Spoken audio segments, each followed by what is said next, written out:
la retraite, c'est à 65 ans. Donc, pourquoi est-ce qu'on augmente les revenus seulement des gens qui ont plus de 75 ans? Je ne pensais pas que la pauvreté attendait 75 ans. La députée et porte-parole bloquiste en matière d'aînés, Andréane Larouche, est venue prendre le pouls dans la région, notamment à Val-d'Or et Amos, dans le cadre de sa tournée Équité pour tous les aînés.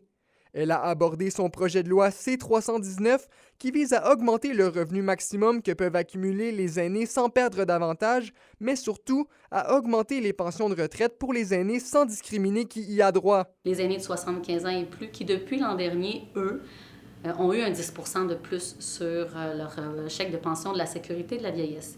Donc, ceux de 65-74 ans se sentent toujours oubliés. Ça a été démontré par nos travaux à la Chambre des communes, par un colloque que j'ai tenu à Granby en février dernier.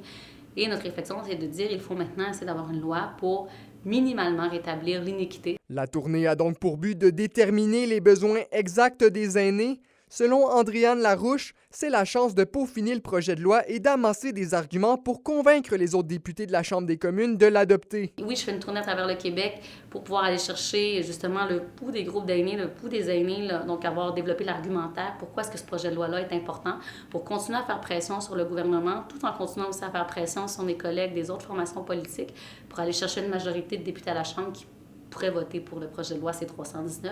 Lorsque sa collègue Andréane Larouche a lancé l'idée d'une tournée, Sylvie Bérubé, députée fédérale d'Abitibi-Baie-James-Nunavik-EU, s'est assurée qu'elle serait de passage dans la région. Comment on peut améliorer la situation des aînés? C'est pour ça que j'ai fait cette rencontre avec ma collègue Andréane Larouche, qui est députée de Shefford, des porte-parole des aînés, pour qu'on puisse écouter nos personnes aînées. Elle affirme que les aînés de la région ont besoin d'aide. Le revenu fixe n'équivaut pas à ce que l'inflation. On regarde tout le coût d'épicerie, le coût des logements.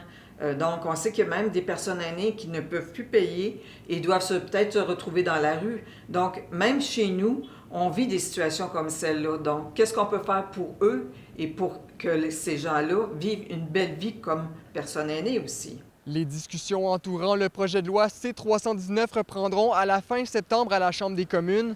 D'ici là, Andréane Larouche poursuit sa tournée à travers le Québec. Arnaud Pelletier, RNC Nouvelles, Val-d'Or.